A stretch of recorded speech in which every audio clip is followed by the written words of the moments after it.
This is Focus, the video news magazine of Toledo Technology Academy of Engineering, with your host, Kash Petrowski. TTA has a unique program for the start of first and second semesters. In January, it's called Second Week, where teams of students are given a scenario and try to solve a mystery. This year, it took on the air of a real whodunit. I'm Mateo Drewyor. This is the murder scene where a TTA faculty member was responsible for the murder of Mr. Richardson. The question is, who? This is second week at TTA, and teams had to solve the murder at the academy. Toledo has a sister city in Germany, and in December, a delegation went to Colburg to honor the relationship, but also to arrange for a special event this spring that involves TTA. I'm Marino. Dr. Prasad traveled to Germany to arrange a student exchange with a school in Colburg this spring. In German, the traditional greeting to say hello or just how's it going is Wie Geht's. Everywhere you look around TTA, you see students in TTA attire. It's a look we're proud of. Students and parents order clothing and presto, it appears. But it's really not that simple. This is where it all happens, where student volunteers create all the TTA wearables: shirts, sweats, and jackets. It's a labor of love for them. I'm Aiden Drew, and I'll take you here to the Apparel Center. Now, from the campus of Toledo Technology Academy of Engineering in Toledo, Ohio, here's your host, Kash Petrowski. Welcome to the first edition of Focus for 2024. Every second semester, before classes actually begin, we have Second Week, a unique program to challenge students in teams. This year, the scenario was a murder of a TTA faculty member, and teams were challenged to solve it. Focus reporter Mateo Drewyor was on the case in Murder at the Academy. Here lies Ted Richardson, murdered by one of his fellow teachers. Now the question is, who done it, and how do you prove it? That's the challenge of this year's Second Week. As is a custom, teams were divided into groups of 5 or 6 with a designated team leader. They had a week-long list of things to do, but the real task was to unmask the murderer. It takes a lot of effort and a lot of work to put it together, but the students have a lot of things that they have to accomplish, and there's always sort of a last-minute kind of running around trying to piece together the puzzle, but turns out to be, I think at least, interesting for the students and challenging. In addition to solving the murder mystery, students had to participate in 3 team-building activities, do service projects, and create both a team and individual website. But the real focus was on solving the murder. Teams had to visit the crime scene, gather evidence, and use their powers of deduction to begin their quest. The process took virtually the entire week. In addition to the actual crime scene, teams had to do blood typing and DNA analysis, take fingerprints, do hair and fiber analysis, make plaster casts of footprints, and work in polymer qualitative analysis and paper chromatography labs.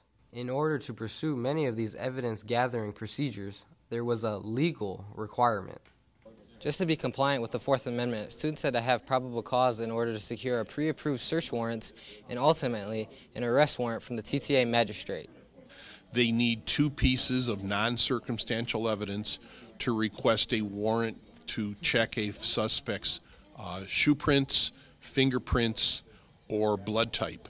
They need 4 pieces of non-circumstantial evidence to test the suspect's DNA.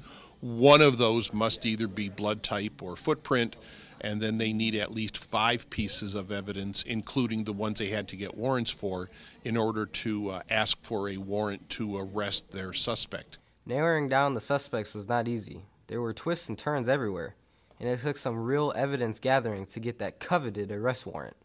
The second week's unique compared to the rest. It's really fun, and it's really cool. A lot of new activities people can do. Actually, the second week is pretty fun. It's different than other second weeks. We had to figure out who murdered Mr. Richardson. The big reveal came on the last day, and the person who committed this heinous crime was, wait for it, Mr. Tanner. I know it was you, Tanner, and I'm going to get you. I'm going to haunt you for the rest of your life. It's all over. Second week is now in the books, but at the start of next school year, students will have a new scenario, and we'll do it all over again in first week. Reporting for Focus, I'm Mateo Drewyor. In the December edition of Focus, we reported that the cafeteria was close to finally opening. That day is here. When we returned from winter break, the serving area and kitchen are now fully operational and the renovations are complete. And the new main entrance is finally open and ready to receive students. When it's still dark, it's brightly lit, and even has a heated entrance for these cold days. Toledo has numerous sister city relationships, but one in particular has an impact on TTA. In December, a delegation from Toledo, including Assistant Director Dr. Prasad, went to Colburg, Germany to cement a first-ever student-teacher exchange this spring. Focus reporter Alex Marino has the details of this historic trip. My German is a little rusty, but here goes. Wie Geht's?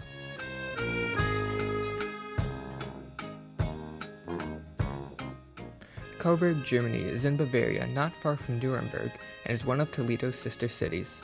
Its picturesque medieval buildings and a castle are a major tourist attraction. There's a charming town square, magnificent churches, and cozy cafes. Colburg has all the panache of a quaint European town. This past fall, 2 teachers from the vocational school in Colburg visited TTA, and that sparked a relationship that is unique and now ongoing. In December, Dr. Prasad went with a group from Toledo to visit Colburg, and in the process, to cement a program for this spring. 2 students and a teacher from the Colburg Vocational School will come to TTA, and 2 TTA juniors and a TTA teacher will travel to Germany in an exchange. Their educational system is somewhat different from ours, especially when it comes to internships. So the German education system, especially for vocational education, follows a dual education program where the students starting from 9th and 10th grade already have a contract with the company. And they spend time in school as well as at the company location. They have different models. You could spend 1 week at school and 3 weeks at the company location, or 1 day at school and 4 days at the company location. While in Colburg, Dr. Prasad, along with Toledo's mayor and the rest of the delegation, took part in a ceremony to commemorate the sister city relationship. So at the signing ceremony, there were 2 things that happened. One was the mayors of both the cities signed an agreement to seal a partnership between the 2 cities. Simultaneously, the school representatives from the 2 schools signed an agreement where they would be preferential partners in an exchange program where they would send students over here, students and a staff to Toledo, and Toledo would send students and a staff to their school for 3 weeks. When the 2 Colburg students come to Toledo, they will stay with host families here, and our 2 juniors will stay with host families there to share in the cultural experience and to attend the German school. What makes this relationship unique is that, for the first time, the Colburg school is in an exchange with a U.S. school, and TTA is honored to be the one. This is the first school in the U.S. that Colburg will be partnering with for this program. They are part of this Erasmus program where they send students all over in Europe, and it's a European Union funded program, but they have never done this with the U.S. This German exchange program is the first for TTA. It's also the first for Toledo Public Schools, so it's a big deal. While in Toledo, the German exchange students will get a taste of American life as teenagers and see all the sights in Toledo. This is a chance for our students to travel abroad and experience European life, and a German school on par with TTA. Reporting for Focus, I'm Alex Marino. Wie Geht's? Look around TTA. What do you see? Students dressed in TTA attire. That's what we do here, and it's a great look. There are just 9 student volunteers who work to produce shirts, sweats, and jackets for the entire school. In Chicago, they had the APPAREL Center, an entire building as a showcase for clothing for the entire U.S. Focus reporter Aiden Drew goes behind the scenes and takes you to our APPAREL Center. When you look around TTA, what sets us apart from so many other schools, it's our signature attire. TTA wearables that make the difference. Just 9 TTA students volunteer to do all the heavy lifting to produce the polo shirts, sweatshirts, jackets, and specialty clothing for everyone. Mr. Arthur is in charge of the project.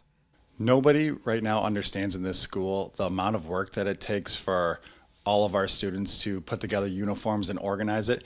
We have a committee, we have leaders in this committee. They all work extremely hard. They come in during their lunchtime, they come in before school, And what everyone doesn't realize is they are putting a lot of work into ensuring that every student in this school has a jacket on, a TTA polo on, or anything that involves any type of club or activity here at TTA.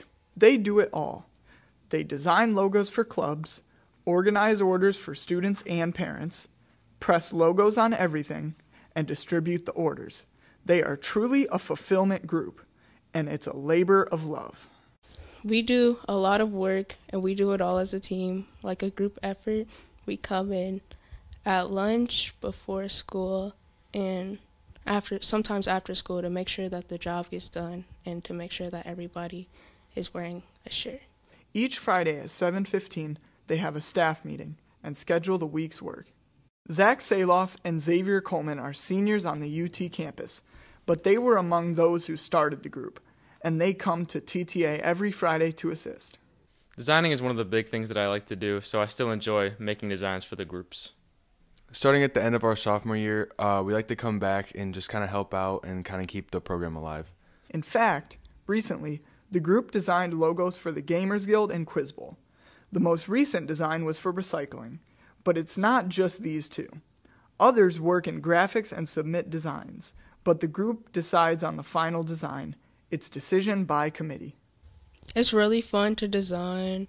I worked on the Gamers Guild logo. We take turns designing, and we have a lot to do with group designs and the logo that we use now. It's really a group effort, and it's really fun to design. What makes it so special is this room. Before it was completed, the staff was working in the auditorium with no way to organize their clothing. Now, they have this spacious room where everything is organized and production can be expedited. They have several presses to do different size logos. They even post jobs for completion on the whiteboard so everyone is on board with what's happening. It's all very businesslike. So next time you put on a TTA shirt or jacket, just know what it took to produce that item and the dedication of the students who work on them. Reporting for Focus, I'm Aiden Drew. Well, that's all for this edition of Focus. We hope you enjoyed the stories and learned a little more about TTA. Focus is a production of the TTA video production class. If you're watching on YouTube, please subscribe to our channel and give us a like. Until next time, I'm Cash Petrowski. Thanks for watching.